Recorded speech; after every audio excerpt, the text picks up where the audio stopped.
உயர்ந்த இடத்தில் இருக்கும் போது உலகம் உன்னை மதிக்கும். உன் நிலைமை கொஞ்சம் இறங்கி வந்தால் நிழலும் கூட மிதிக்கும். உயர்ந்த இடத்தில் இருக்கும் போது உலகம் உன்னை மதிக்கும். உன் நிலைமை கொஞ்சம் இறங்கி வந்தால் நிழலும் கூட மிதிக்கும்.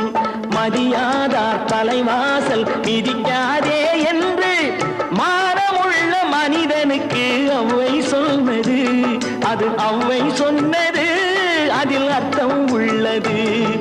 பரமசிவன் கழுத்தில் இருந்து பாம்பு கேட்டது, கருடா சௌக்கியமா?